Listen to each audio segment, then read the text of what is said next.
Good morning प्यारे बच्चों। फिर से मैं हैशटैग लर्निंग मेड सिंपल में आप सभी का स्वागत करता हूं। आज हम लोग सिविक्स का चैप्टर नंबर 4 इलेक्ट्रल पॉलिटिक्स, इसका अंतिम भाग पार्ट 4 को हम लोग देखने जा रहे हैं। पिछले अध्यायों में हम लोगों ने किस प्रकार से भारत में चुनाव की जो प्रणाली है, इस चुनाव प्रणाली के जो अलग अलग चरण हैं, उन चरणों पर हमने जानकारी देखी थी, जिसमें सबसे पहले चुनाव क्षेत्र या निर्वाचन क्षेत्रों का किस प्रकार से निर्माण किया जाता है, उसी से रिलेटेड फिर अतिरिक्त या आरक्षित निर्वाचन क्षेत्र का किस प्रकार से निर्माण किया गया है। 84 seats for the SC and 47 seats for the schedule tribe ST. मतदाता सूचियों को किस प्रकार से तैयार किया जाता है। उसके बाद में चुनाव आयोग कैसे चुनाव के तारीखों की घोषणा करता है। चुनाव की तारीखों की घोषणा होने के बाद में अलग अलग राजनीतिक दलों के जो नेता हैं, उनके जो उम्मीदवार हैं, वो अपना नामांकन, या निर्दलीय लोग भी जिन्हें चुनाव लड़ना है वो अपना नामांकन करते हैं, उम्मीदवारों का नामांकन। और उसके बाद में जो चुनाव प्रणाली का एक महत्वपूर्ण घटक या अंग जिसे माना जाता है वो है चुनाव अभियान। इलेक्शन कैंपेन बहुत ही इम्पॉर्टेंट फैक्टर है। इनके बारे में हमने अध्ययन किया था कि खास तौर पे जो चुनाव अभियान जो होता है, तो चुनाव आयोग मतलब उम्मीदवार अपने नामांकन भरने के बाद में उम्मीदवारों की चुनाव आयोग या चुनाव अधिकारी जो अंतिम लिस्ट जो जारी करता है, वहाँ से लेकर प्रत्यक्ष मतदान के तारीख के बीच में लगभग 2 सप्ताहों का समय होता है। और इन 2 सप्ताहों में सभी राजनीतिक दल या जो भी चुनाव लड़ रहे वो लोग अपने अपने पार्टियों का चुनाव प्रचार करते हैं, लोगों के साथ संपर्क करते हैं, सभाओं का आयोजन करते हैं, रैलियां निकालते हैं, मीडिया के माध्यम से लोगों तक पहुंचाने का कार्यक्रम करते हैं, अपनी घोषणा पत्र लोगों तक पहुंचाते हैं और लोगों को वोट देने के लिए अपने तरफ आकर्षित करने वाले कार्यक्रम एवं नीतियां लोगों के सामने रखते हैं। ये चुनाव अभियान है। लेकिन इसी चुनाव अभियान के तहत एक तरफ हमारे देश में मुक्त चुनाव यानी कि स्वतंत्र चुनाव, मतलब उसमें कोई ज़्यादा बंधनें नहीं होती है, लेकिन इसके बावजूद भी कि लोगों के या राजनीतिक दलों के या उम्मीदवारों के मनमानी को रोकने के लिए और स्वतंत्र एवं निष्पक्ष चुनाव हो, चुनाव में ट्रांसपेरेंसी हो, पारदर्शिता हो, इसके लिए कुछ चुनाव में इन राजनीतिक पार्टी के उम्मीदवारों को या राजनीतिक पार्टी को या चुनाव लड़ने वाले उम्मीदवारों को कुछ जो है नियमों का पालन करना पड़ता है। तो देखते हैं चुनाव में पालन करने वाले कानून, और इसमें जो मुख्य रूप से हम लोग देखने वाले हैं वो एक है चुनाव में पालन करने वाला कानून, आचार संहिता, मतदान और मतगणना। इन बिंदुओं पर हम लोग देखेंगे। सबसे पहले हम लोग देखेंगे चुनाव में पालन करने वाले कानून। तो ये उम्मीदवार, ये पार्टी, ये निम्नलिखित काम नहीं कर सकती है जब चुनावी प्रचार होता है या अभियान होता है। मतदाता को प्रलोभन देना या घूस देना या धमकी देना, ये कोई भी उम्मीदवार नहीं कर सकता है। इसके लिए पूरी तरह से प्रतिबंधित किया गया है। उनसे जाति धर्म के नाम पर वोट मांगना, कोई भी उम्मीदवार किसी के जाति या धर्म के नाम पर वोट नहीं मांग सकता है। चुनाव अभियान में सरकारी संसाधनों का इस्तेमाल नहीं कर सकते हैं। सरकारी गाड़ियां हो या अन्य कोई सरकारी चीज़ें हैं, कार्यालय है, उनका उपयोग, या सरकारी अधिकारी हो, उनका उपयोग किसी भी चुनाव लड़ने वाले व्यक्ति को नहीं कर सकता है। वो लोकसभा चुनाव में लगभग 70 लाख से 40 लाख तक और विधानसभा में 28 से 20 लाख रुपए खर्च करना होता है। तो चुनाव आयोग ने हर एक उम्मीदवार को लोकसभा के लिए कुछ राशि निर्धारित की है। वैसे आपके पुराना किताब होने के कारण वहाँ पर 25 लाख लोकसभा के लिए रखा गया है और 1 लाख विधानसभा के लिए था, लेकिन वर्तमान समय में इसमें सुधार किया गया है। हाल ही में जो बड़े राज्य होते हैं, बड़े राज्यों में 70 लाख तक सीमा रखी है और छोटे राज्यों के लिए 40 लाख तक सीमा रखी है लोकसभा क्षेत्र के लिए। मतलब एक लोकसभा क्षेत्र का उम्मीदवार अधिकतर बड़े राज्यों में 70 लाख और छोटे राज्यों में 40 लाख रुपए चुनावी खर्चा कर सकता है। तो दूसरी तरफ विधानसभा के लिए बड़े जो राज्य होते हैं या बड़े क्षेत्र होते हैं उसमें 28 लाख तक और छोटे के लिए 20 लाख तक खर्चा कर सकता है। इससे ज़्यादा क्योंकि अभी चुनाव आयोग को हर दिन का खर्चे का ब्यौरा देना होता है। अगर इस मामले में, ऊपर के मामले में अगर किसी व्यक्ति दोषी पाया जाता है तो अगर वो चुन के अगर लोगों ने उसको बहुमत से चुन चुन के भी दिया है, चुना हुआ भी है, तो भी ऐसे व्यक्ति को चुनाव रद्द करने का अधिकार ये चुनाव आयोग को है और उसका चुनाव रद्द कर सकती है। उसके बाद में हम लोग देखेंगे चुनाव की आदर्श आचार संहिता। तो हमारे देश का जो चुनाव आयोग है एक स्वतंत्र व निष्पक्ष ये स्वायत्त संस्था है। इसीलिए जब चुनाव होते हैं तो चुनाव में एक आदर्श आचार संहिता, जिस दिन में तारीख चुनाव की या मतदान की तारीख घोषित की जाती है उसी दिन से ये आदर्श आचार संहिता लागू की जाती है और लगभग चुनाव परिणाम घोषणा तक ये आदर्श आचार संहिता या चुनावी आचार संहिता भी कहा जाता है, ये शुरू होती है या तब तक ये रहती है। चुनाव प्रचार के लिए किसी धर्मस्थल का प्रयोग नहीं कर सकता है, मतलब कोई भी उम्मीदवार है किसी भी मस्जिद, मंदिर या गिरजाघर या अन्य कोई भी धार्मिक स्थल होते हैं उसका वो उपयोग नहीं कर सकते हैं। सरकारी वाहन, विमान या अधिकारियों का चुनाव में उपयोग नहीं लिया जा सकता है। कोई भी उम्मीदवार सरकारी वाहन का उपयोग, सामान्यतः क्या होता है जनरली जो उस समय की जो गवर्नमेंट होती है, गवर्नमेंट के मंत्री या उनके जो भी प्राइम मिनिस्टर होते हैं वो पद पर होते हैं, तो ऐसे समय में वो गलत इस्तेमाल कर सकते हैं और इसीलिए वाहन, विमान या अधिकारियों का चुनाव में प्रयोग नहीं कर सकते हैं। चुनाव की घोषणा होने के बाद मंत्री किसी बड़ी योजना का शिलान्यास, बड़े नीतिगत फैसले या लोगों को सुविधाएं देने वाले वायदे नहीं कर सकते। मतलब लोगों को आकर्षित कर सके ऐसे कोई वायदे एक बार चुनाव घोषित होने के बाद, यानी कि आदर्श आचार संहिता लागू होने के बाद में ना प्राइम मिनिस्टर ऐसी घोषणा कर सकता है। कुछ ऐसे अपवादात्मक स्थिति में ही, जैसे पिछली बार आप लोगों ने देखा होगा कि लातूर में जब बाढ़ आ गई और उसमें चुनाव था, तो फिर चुनाव आयोग केवल कुछ राशि वहाँ के मदद के लिए देने की अनुमति देता है, लेकिन उसका ज़्यादा प्रचार प्रसार नहीं किया जा सकता है। तो इस प्रकार से ये आदर्श आचार संहिता है, इसका पालन हर उम्मीदवार, हर पार्टी को करना होता है। अब हम देखेंगे चुनाव का जो अगला चरण है वो है मतदान। प्यारे बच्चों, चुनाव अभियान अभी खत्म होता है। सामान्यतः चुनाव अभियान जो होता है मतदान के तारीख से पहले 48 घंटे पहले, मतलब 2 दिन पहले ये जो सार्वजनिक चुनाव होता है वो समाप्त होता है। फिर 24 घंटे डोर टू डोर वो चुनाव करते हैं उम्मीदवार लोग। सार्वजनिक रूप से मतलब रैलियां निकालना या सभाओं का आयोजन करना या रोड शो करना, इस प्रकार के जो भी चुनावी अभियान के जो माध्यम है उसकी अनुमति नहीं होती है। और 48 घंटे पहले और 48 घंटे पहले ये चुनाव पूरी तरह से समाप्त हो जाता है और फिर मतदान तक फिर पूरी तरह से वो समाप्त रहता है। तो उसके बाद में होते हैं मतदान की तारीख। तो चुनाव का यह महत्वपूर्ण चरण है जिसमें यह तारीख विविध लोग मतदान केंद्रों पर, तो जिस तारीख को मतदान घोषित किया रहता है उसमें फिर चुनाव आयोग क्या करता है, हर एक मतदान केंद्र, लगभग हर एक गांव में एक मतदान केंद्र, अगर बड़े गांव है तो कई सारे मतदान केंद्र बनाए जाते हैं। सामान्यतः 12-13 से या 1000 मतदाताओं के लिए एक मतदान केंद्र बनाया जाता है, उससे छोटे भी रह सकते हैं, लेकिन मैक्सिमम हाल ही में जो बनाया जाता है वो 1200, 1300, ज़्यादा से ज़्यादा 1400 या 1500 मैक्सिमम। तो ऐसे ये मतदान केंद्र बनाए जाते हैं। मतदान केंद्रों पर सारे जो पोलिंग ऑफिसर होते हैं, जो चुनाव अधिकारी होते हैं, वो अपने पूरा सामान लेके वहाँ जाते हैं, वो ट्रेन किए जाते हैं, उनको ट्रेनिंग दी जाती है, वो सारे वहाँ पर पहुँचते हैं और सारी व्यवस्थाएं करते हैं और फिर लगभग 7 बजे से लेकर 6 बजे तक, ये लगभग कभी 5:30 बजे भी रख सकते हैं या लगभग, लेकिन सामान्यतः 6 बजे तक रखा जाता है।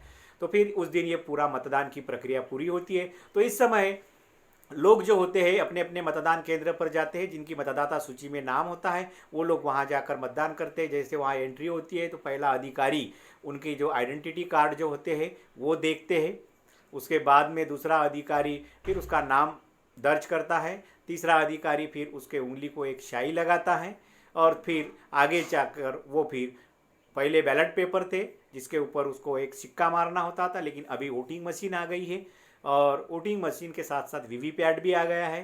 तो वोटिंग मशीन में उम्मीदवारों के नाम और उनके चिन्ह होते हैं और उनके सामने ही एक बटन होती है, जिन मतदाता को जिस उम्मीदवार को मतदान करना होता है उस बटन को वो दबाता है, एक बीप आता है। उसके बाद में अभी वीवीपैट जो लगा है उसमें उसकी स्लिप दिखती है, कुछ 5 सेकंड 8 सेकंड के लिए, और उसमें उसने किसको मतदान किया है उस स्लिप पर दिखता है, बाद में वो कट होके गिर जाती है। इस प्रकार से ये मतदान की प्रक्रिया पूरी हो जाती है। फिर मतदान केंद्रों पर उम्मीदवार के प्रतिनिधि भी होते हैं। हर एक उम्मीदवार को मतदान केंद्रों पर मतदान की प्रक्रिया ठीक तरीके से चल रही नहीं, इसको देखने के लिए उम्मीदवारों के प्रतिनिधि भी वहाँ नियुक्त करते हैं। वो केंद्र प्रमुख उनको वहाँ पर अनुमति देते हैं। मतदान के बाद वोटिंग मशीन को सील किया जाता है और बाद में तय की गई जगह पर, सुरक्षित जगह पर, बहुत ही पुलिस के निगरानी में वहाँ पर रखा जाता है। उसके बाद में हमारे चुनाव अभियान का माफ़ कीजिए, चुनाव का जो चरण है, उस चुनाव प्रक्रिया का अंतिम चरण, मतलब सेकंड लास्ट चरण मतगणना, मतलब लगभग अंतिम चरण ही हम लोग कह सकते हैं। तय तारीख पर सभी वोटिंग मशीन खोलकर फिर जिस दिन मतगणना होती है उस दिन फिर वो उसको सारे पेटियों को लाया जाता है। आजकल वो इलेक्ट्रॉनिक्स होने के कारण तुरंत बटन दबाए कि फिर किस उम्मीदवार को कितने वोटिंग मिलते हैं, फिर उसकी सीट बना के फिर उसको कंसोलिडेट बनाया जाता है। और इसमें कई सारी जो होती है राउंड्स होते हैं, पहला राउंड, दूसरा राउंड, तीसरा राउंड, चौथा राउंड, पांचवा राउंड, 6 राउंड, 7 राउंड, इस प्रकार से ये मतगणना की प्रक्रिया शुरू होती है। इसमें सभी उम्मीदवारों उनके प्रतिनिधि भी होते हैं। जिस उम्मीदवार को सबसे अधिक वोट मिलते हैं उसे निर्वाचन अधिकारी विजय घोषित करता है। इस प्रकार चुनाव संपन्न होता है और इसे पता चलता है कि अगली सरकार किस पार्टी के बनेगी। और इससे साबित हो जाता है, जब पूरी काउंटिंग ख़त्म हो जाती है तो फिर किस पार्टी को बहुमत मिला या नहीं मिला, और अगर बहुमत मिला है तो कौन सी पार्टी को सरकार बनेगी। जैसे इस समय 2019 का जो इलेक्शन हुआ भारत में लोकसभा के लिए, तो आप लोगों को पता है कि लगभग 330 के पास में बीजेपी को सीट्स मिली थी, एक ही पार्टी को बहुमत मिला था। इससे पता चल गया कि अब भाजपा की केंद्र सरकार में, मतलब केंद्र में उसकी सरकार बनेगी। इस प्रकार से ये मतगणना हो जाती है। और जो वहाँ के निवडणूक अधिकारी जो होते हैं, साधारण जगह पर सामान्यतः एसडीओ होते हैं या कलेक्टर होते हैं, तो वो लोग फिर जो विजयी उम्मीदवार है उनको एक प्रमाण पत्र देते हैं। फिर ये विजयी उम्मीदवार लोकसभा की जो पहली बैठक बुलाई जाती है वहाँ जाते हैं, फिर उन्हें शपथ ग्रहण कराए जाते हैं और इस प्रकार से वो लोकसभा के सांसद बनते हैं, जिन्हें सांसद अंग्रेजी में उसको एमपी और उसको मराठी में हम लोग खासदार कहते हैं। तो इस प्रकार से ये भारत में चुनावी प्रक्रिया है। अब हम लोग देखेंगे भारत में चुनाव क्यों लोकतांत्रिक है। प्यारे बच्चों, अभी हमने देखा है कि किस प्रकार से चुनाव प्रक्रिया में कुछ नियम है, कानून है, आचार संहिता है। अब हम लोग देखेंगे भारत में चुनाव क्यों लोकतांत्रिक है। क्या भारत में जो चुनाव होते हैं वो लोकतांत्रिक है और उसके मापने के कोई पैमाने हैं, या उसे किस प्रकार से हम लोग कह सकते हैं कि भारत में जो चुनाव होते हैं लोकतांत्रिक तरीके से होते हैं, इसको हम लोग आगे देखेंगे। इसके ऊपर शक आने के लिए कई सारे हमारे पास कारण हैं। तो उसका एक हम लोग मुद्दा देखेंगे कि सामान्यतः चुनाव में होने वाली गड़बड़ियाँ और धांधलियाँ जो हम लोग आमतौर पर चुनाव में चर्चा करते हैं, उन्हीं बिंदुओं पर हम लोग देखते हैं क्या होता है सामान्यतः चुनाव में होने वाली गड़बड़ियाँ और धांधलियाँ।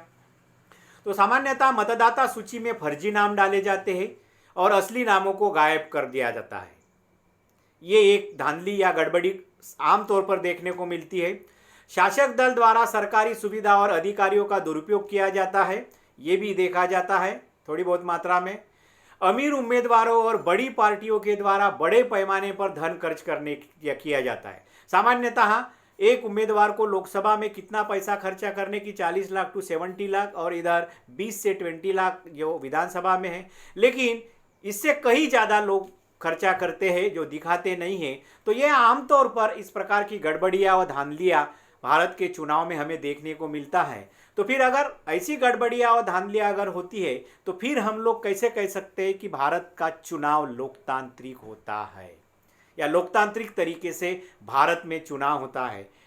मतदान के दिन चुनावी धांधली जैसे मतदाताओं को डराना या फर्जी मतदान कराना, लेकिन हाल ही में ये पहले 10-15 साल के पहले बहुत ज़्यादा होता था, लेकिन अभी बहुत ही अलग अलग चरणों पर, मतलब अलग अलग डेट्स में अलग अलग स्टेट्स में इलेक्शन लिया जाता है। इसीलिए सुरक्षा के काफ़ी इंतजाम पुख्ते आज मीडिया आया हुआ है और बहुत ही लाइव तरीके से ये सारा चुनाव प्रक्रिया होती है। तो इसीलिए ये चुनावी धांधली की जो ऊपर बहुत सारी जो चीज़ें हैं इसमें बहुत ही कमी आई है और इसके कारण चुनाव एक लोकतांत्रिक तरीके से भारत में हो रहा है।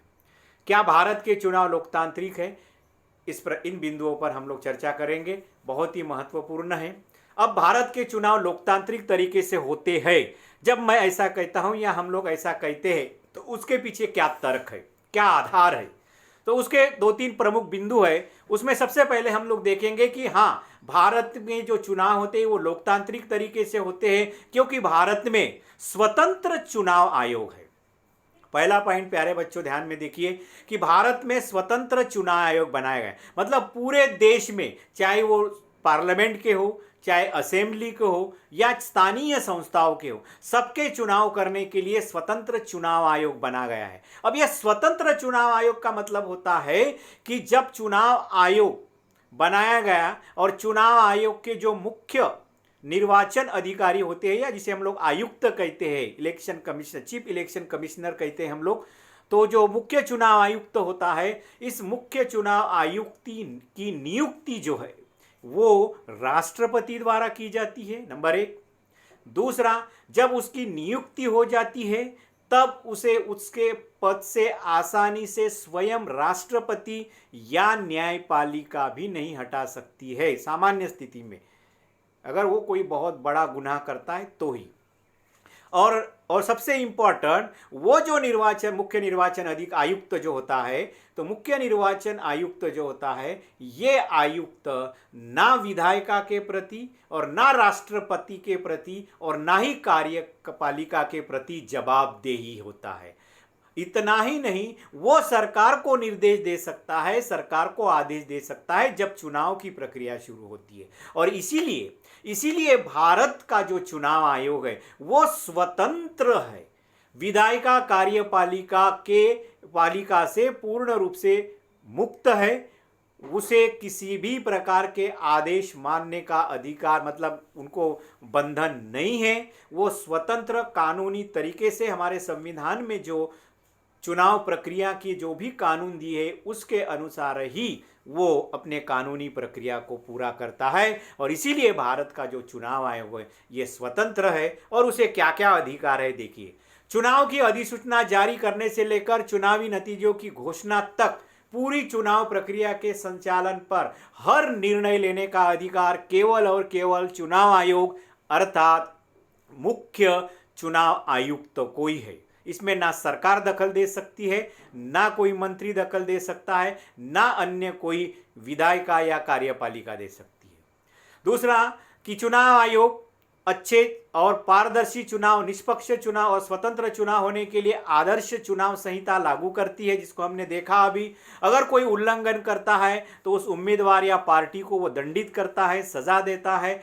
उनको चुनाव लड़ने पर भी बैन लगा सकता है या कुछ अन्य तरीके के दंड भी दिए जा सकते हैं। आज के इस 19 को चुनाव में कई सारे लोगों पर इस प्रकार की समझ और दंडित किया गया था, जैसे आदि योगी आदित्यनाथ पर कितने सारे उनको फिर चुनावी जो सार्वजनिक चुनावी प्रचार सभाओं पर प्रतिबंध लगाए गए थे। ऐसे कई सारे नेता थे।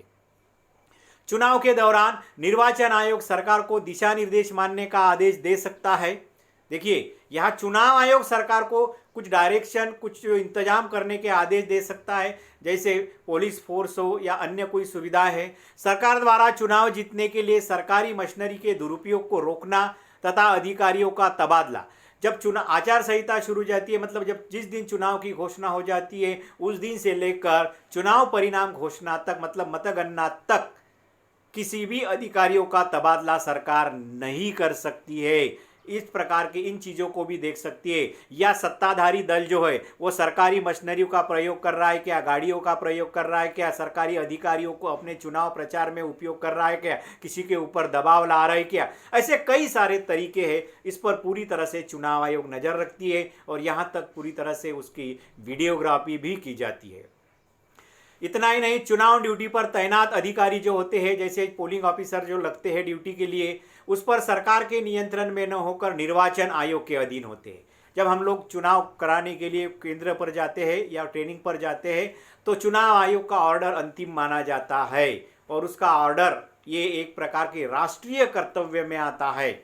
और इसीलिए उसके चुनाव आयोग किसी भी कर्मचारियों को जब ड्यूटी लग जाती है तो छोड़ता नहीं है।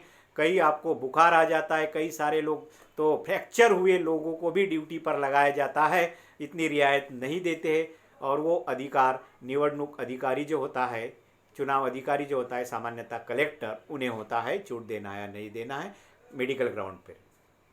चुनाव आयोग में लोग अभी देखिए प्यारे बच्चों, अभी हमने देखा कि भारत में जो चुनाव होते हैं वो लोकतांत्रिक तरीके से हो रहे, इसके हम लोग पैमाना देख रहे हैं, उसके मापदंड देख रहे हैं कि क्या सही में भारत के चुनाव लोकतांत्रिक तरीके से होते हैं। इसका पहला पॉइंट हमने देखा, हाँ भारत में चुनाव लोकतांत्रिक तरीके से होते। हाँ कुछ गड़बड़ियां, कुछ कमियां है, कुछ धांधलियां होती है, लेकिन इसका अर्थ ये नहीं है कि वो कुछ चीज़ों के लिए हम लोग भारत के चुनाव लोकतांत्रिक के तरीके से नहीं होते हैं, ऐसा नहीं कह सकते, क्योंकि कुछ ऐसा डाटा हमारे पास उपलब्ध है, कुछ ऐसा पैमाना हमारे पास उपलब्ध है जिसके आधार पर हम कह सकते हैं कि भारत के जो चुनाव है वो लोकतांत्रिक तरीके से होते हैं। उसका पहला पॉइंट हमने देखा था कि नंबर 1, भारत में जो चुनाव आयोग है, स्वतंत्र चुनाव आयोग की स्थापना हो गई है और वह स्वतंत्र रूप से भारत के चुनावी प्रक्रिया को पूर्ण रूप से उसका पालन करता है और उस प्रक्रिया को पूरा करता है। दूसरा उसका एस्पेक्ट है, दूसरा जो आधार है, दूसरा जो तर्क है भारत में लोकतांत्रिक तरीके से चुनाव होने के, वो है चुनाव में लोगों की भागीदारी। ये बहुत ही, क्योंकि लोकतंत्र का अर्थ ही होता है कि लोगों की भागीदारी, लोगों की हिस्सेदारी। लोगों को चुनाव प्रक्रिया में कितने लोग सहभागी होते हैं उसी पर उस देश को हम कह सकते हैं लोकतंत्र है या नहीं। चुनाव प्रक्रिया की गुणवत्ता को जांचने का यह तरीका कि लोग कितने उत्साह से चुनाव प्रक्रिया में भागीदारी करते हैं। अगर चुनाव प्रक्रिया स्वतंत्र और निष्पक्ष नहीं होगी तो लोग इसमें उत्साह से भाग नहीं लेंगे। ये ध्यान देखिए बच्चों कि अगर चुनाव प्रक्रिया स्वतंत्र और निष्पक्ष नहीं होगी, मतलब लोकतांत्रिक तरीके से नहीं होगी, तो लोग ज्यादा मात्रा में उसमें हिस्सेदारी भी नहीं करते। अगर लोग ज्यादा मात्रा में हिस्सेदारी कर रहे हैं, इट मीन्स वहां पर चुनाव प्रक्रिया स्वतंत्र, निष्पक्ष व लोकतांत्रिक तरीके से हो रही, ये हम लोग दावे के साथ कह सकते हैं। तो देखिए चुनाव में लोगों की भागीदारी का प्रतिशत, ये एक ब्रिटेन और भारत का एक ग्राफ दिया गया है, लाइन ग्राफ। इसमें आप देखिए लाल जो ग्राफ है वो ब्रिटेन का है और जो ब्लू ग्राफ है वो इंडिया का है। देखिए तो ये चुनाव वर्ष दिए है 1991 से लेकर लगभग 2015 तक। तो उन्होंने दिया है, देखिए मैं ब्रिटेन का पहले आपको समझाता हूँ। 91 में ब्रिटेन में 78% लोगों ने हिस्सेदारी ली थी, ये जो है। उसके बाद में ये 72%, उसके बाद में नीचे गिर गया ग्राफ उनका 59% और बाद में 66%। कहने का मतलब ब्रिटेन में लोगों की हिस्सेदारी जो है, चुनावी प्रक्रिया में हिस्सेदारी करने का जो प्रतिशत है वो कम होते जा रहा है, ग्राफ उनका गिर रहा है। तो दूसरी तरफ भारत का देखिए 91 में लगभग 56% लोगों ने इसमें हिस्सेदारी ली थी। दूसरे साल में भी लगभग 95 96 में भी 58 था, फिर 62, फिर 60 थोड़ा कम हो गया, फिर 59, फिर जो है 2015 में देखिए ये 14 में 66। यानी कि भारत का ग्राफ जो है वो बढ़ रहा है। इट मीन्स भारत की जनता चुनावी प्रक्रिया में उत्साह से भागीदारी करती है, क्योंकि भारत का चुनाव स्वतंत्र व निष्पक्ष रूप से होता है, लोकतांत्रिक तरीके से होता है। इसीलिए भारत का चुनाव लोकतांत्रिक है, ये हम लोग दावे के साथ कह सकते हैं। तो ये दूसरा पॉइंट है कि चुनाव में कितने लोग भागीदार करते हैं, इस पर हम लोग कह सकते हैं कि उस देश का चुनाव लोकतांत्रिक तरीके से हो रहा है या नहीं। तो इसमें भी हमने देखा कि निश्चित रूप से भारत के लोग बहुत अधिक मात्रा में और दिन प्रतिदिन उसका प्रतिशत बढ़ ही रहा है। तो निश्चित रूप से भारत का चुनाव लोकतांत्रिक तरीके से होता है। चुनाव प्रक्रिया की गुणवत्ता का जांचने का एक और तरीका है कि विभिन्न सामाजिक समूहों का मतदान का प्रतिशत कितना है। चुनाव में अलग अलग सामाजिक, जैसे उच्च जाति के लोग हैं, ओबीसी के लोग हैं, एससी के लोग हैं, एसटी लोग हैं, कमजोर लोग हैं, ऐसे कई सारे अलग अलग समुदाय के लोग होते हैं। तो उन लोगों का चुनाव प्रक्रिया में भागीदारी करने का प्रतिशत क्या है, ये भी तय करता है कि उस देश में लोकतांत्रिक तरीके से मतदान हो रहा है या नहीं। इसमें अमेरिका और भारत का एक ग्राफ दिया है। अमेरिका में मुख्यतः गोरे लोग जो है उसका देखिए ग्राफ, ये 80% लोग हैं।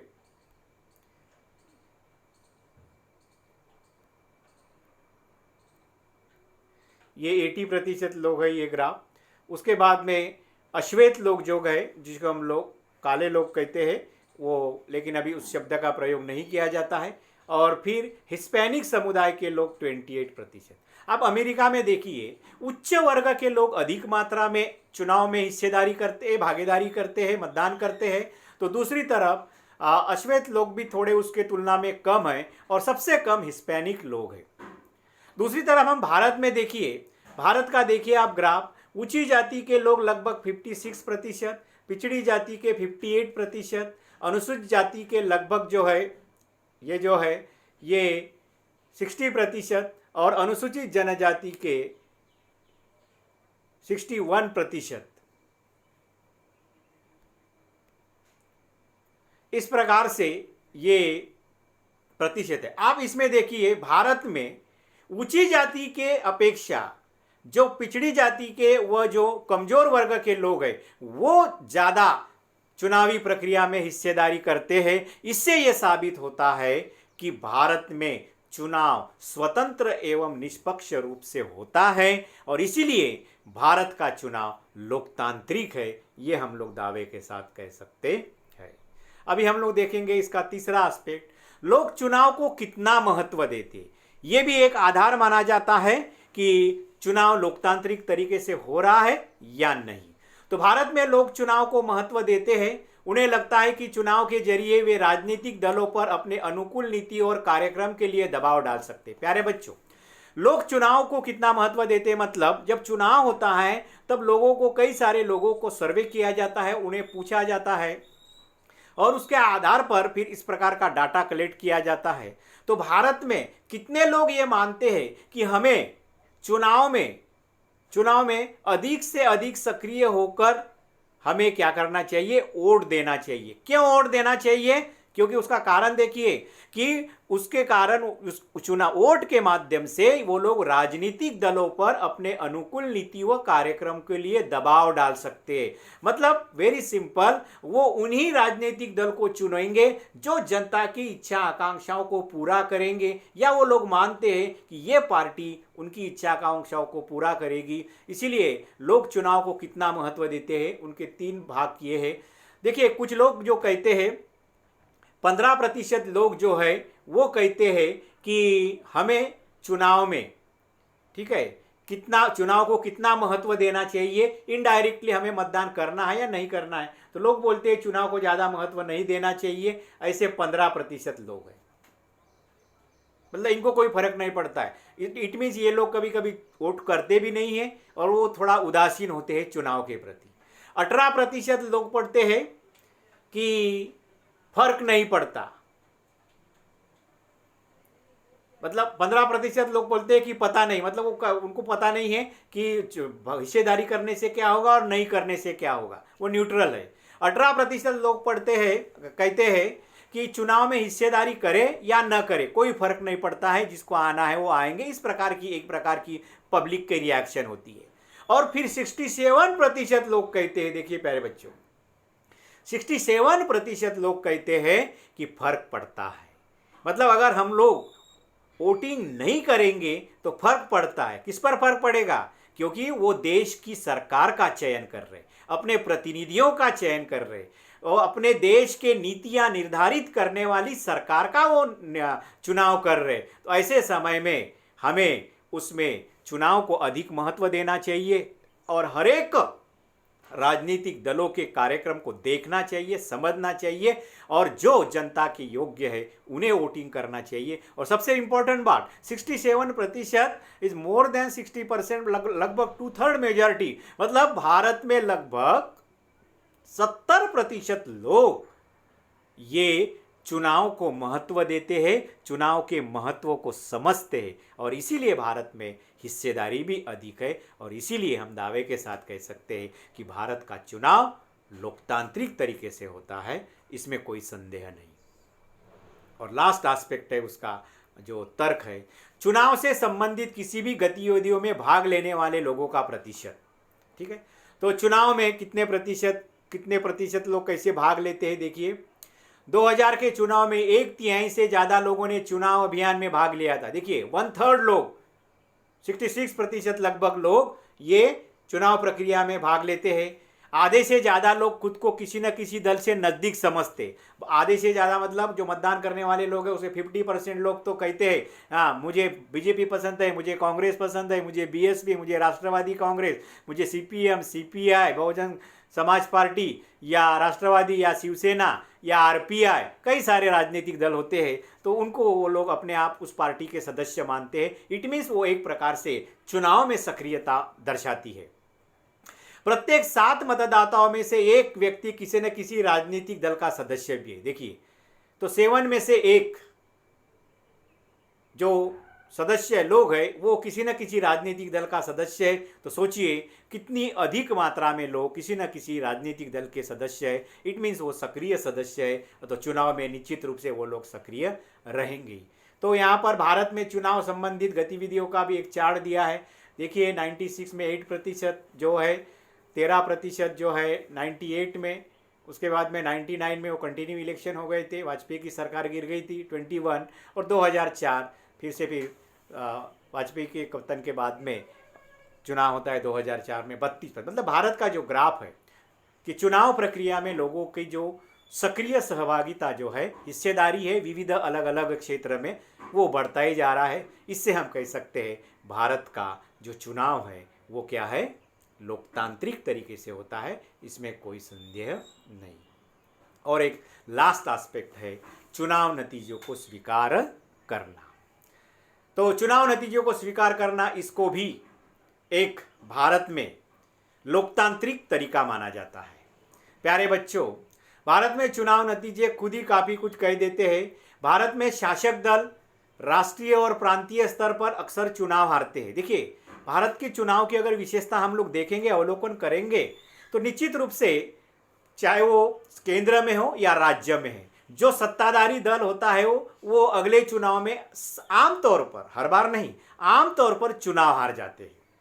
इससे बात साफ होती है कि वहाँ पर जो वर्तमान सरकार होती है वो अपने सत्ता का दुरुपयोग नहीं कर सकती है, क्योंकि उसे देखने का काम हमारा चुनाव आयोग करता है। इस प्रकार से पिछले 15 साल के चुनाव में 3 में से 2 में शासक पार्टियां हारी है। देखिए, अगर 3 चुनाव हुआ है, अगर 3 चुनाव हुए तो उसमें से 2 बार सत्ताधारी दल को हारना ही पड़ा है। यह विश्लेषण है हमारे चुनाव का। इससे साबित होता है कि डेफिनेटली हमारे देश का चुनाव लोकतांत्रिक तरीके से होते, मतलब हमारे देश के सत्ताधारी दल को अपने अधिकारों का दुरुपयोग, सत्ता का दुरुपयोग या सरकारी संसाधनों का दुरुपयोग करने की आज़ादी नहीं है। अमेरिका में मौजूद चुना हुआ प्रतिनिधि शायद ही कभी हारता। देखिए, अमेरिका में एक बार चुना हुआ प्रतिनिधि शायद ही कभी आता है, वो लास्ट मरते दम तक वो प्रतिनिधि चुन के आता है, क्योंकि बहुत ही अमीर लोग होते हैं। लेकिन भारत में निवर्तमान सांसदों और विधायकों में से आधे से ज़्यादा चुनाव हो जाते हैं।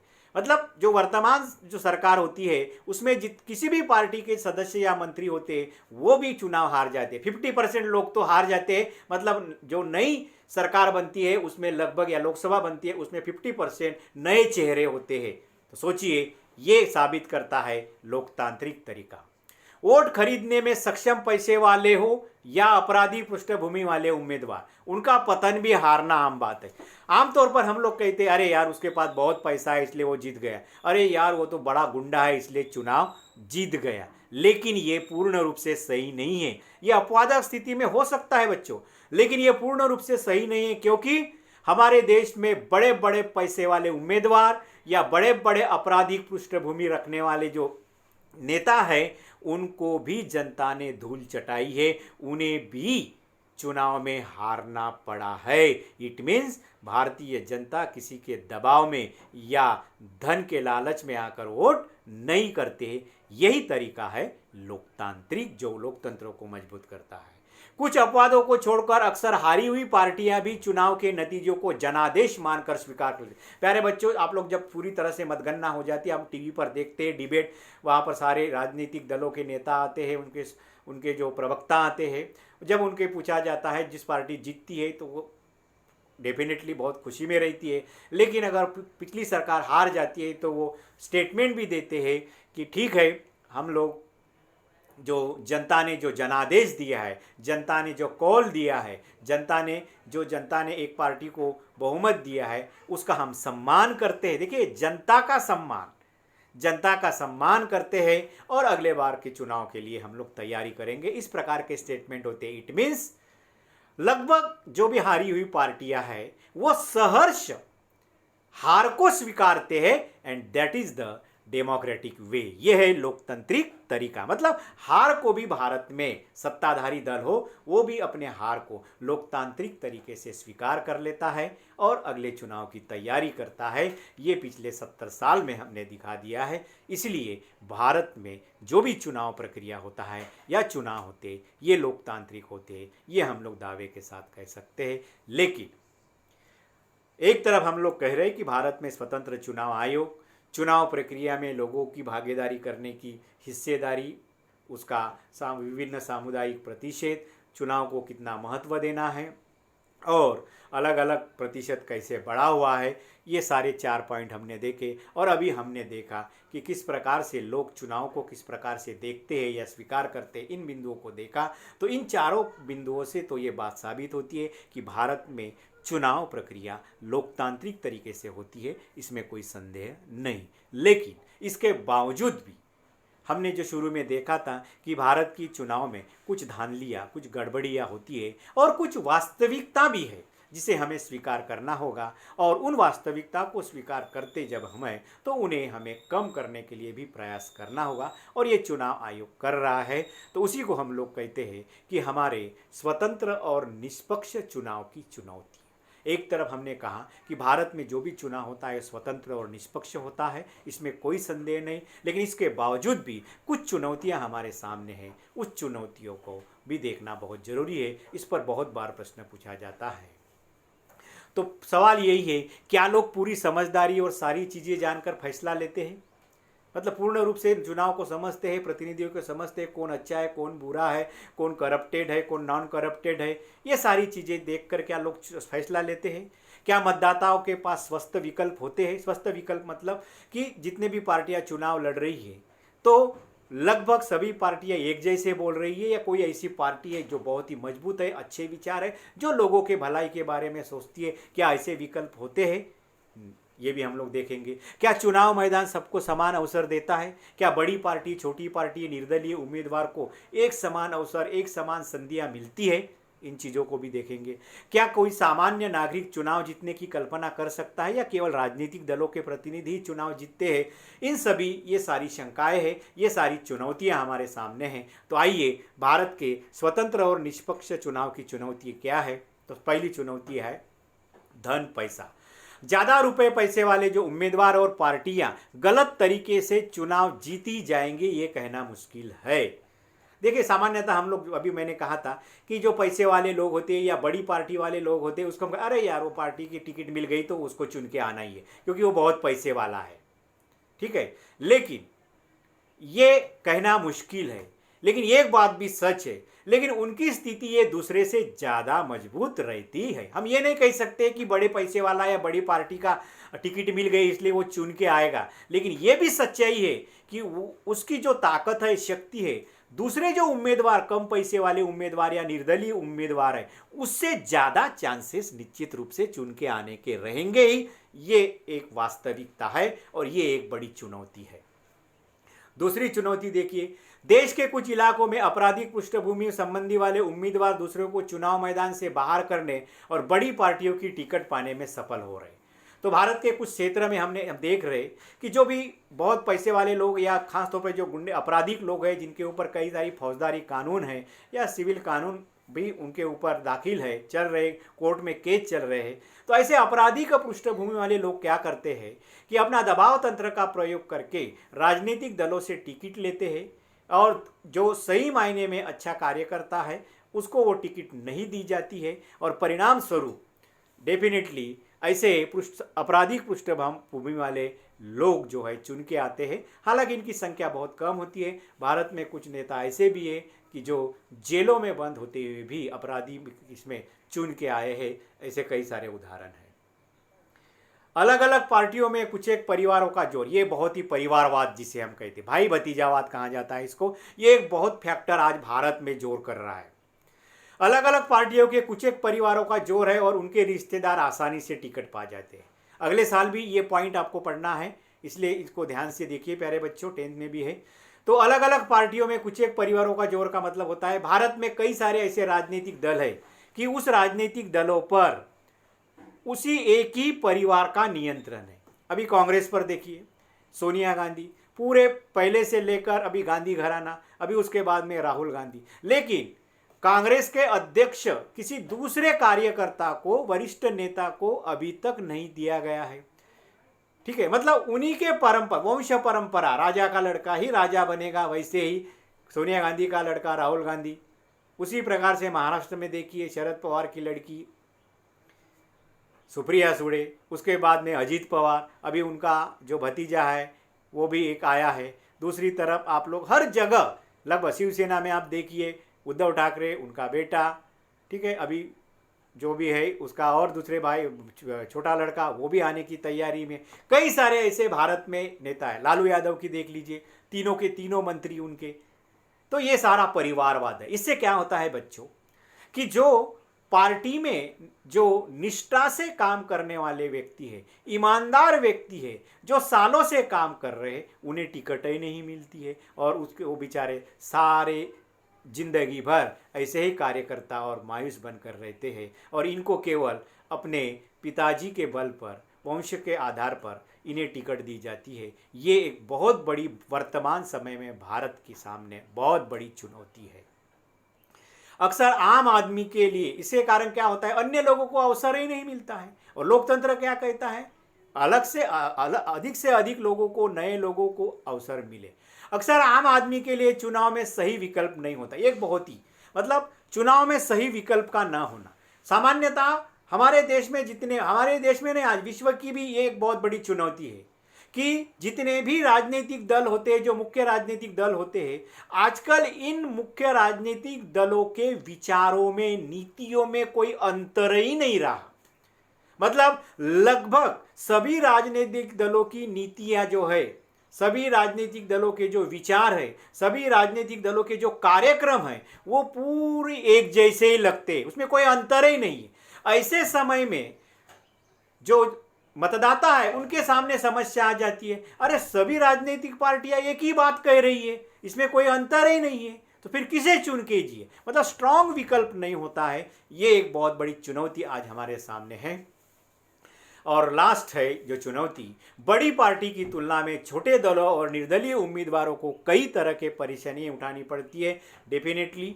तो जो बड़ी पार्टियां जो होती है उनके पास धन, कार्यकर्ता और सारे साधन सामग्री पर्याप्त मात्रा में होते हैं, लेकिन जो छोटे दल होते हैं या निर्दलीय उम्मीदवार होते हैं उनके पास संसाधनों की कमी, कार्यकर्ता को कमी होती है। ऐसे समय में लोगों का इनके तरफ ध्यान नहीं जाता है और कभी कभी ऐसे लोग होते भी हैं जो व्यक्तिगत स्तर पर चुन के भी आते हैं। गणपतराव देशमुख महाराष्ट्र का नाम आप लोगों ने सुने होंगे। तो व्यक्तिगत स्तर पर कितने सारे निर्दलीय रहे, मतलब एक छोटे शेकाप पार्टी का नेता होने के बावजूद भी 11 बार वो चुन के आ गया था। तो इस प्रकार से ये एक चुनौती है। प्रश्न, आदर्श आचार संहिता क्या है? भारत में चुनाव लोकतांत्रिक है, इसे जांचने के तरीकों का वर्णन कीजिए। भारत में स्वतंत्र और निष्पक्ष चुनाव की प्रमुख चुनौतियां कौन सी है? तो प्यारे बच्चों, यहाँ पर ये हमारा चुनावी राजनीति यह चैप्टर समाप्त होता है, जो बहुत ही इम्पॉर्टेंट है। आगे हम लोग देखेंगे नए चैप्टर के साथ, सिविक्स का ही हम लोग शुरू करेंगे नए चैप्टर के साथ, नए मुद्दों के साथ। तब तक के लिए धन्यवाद।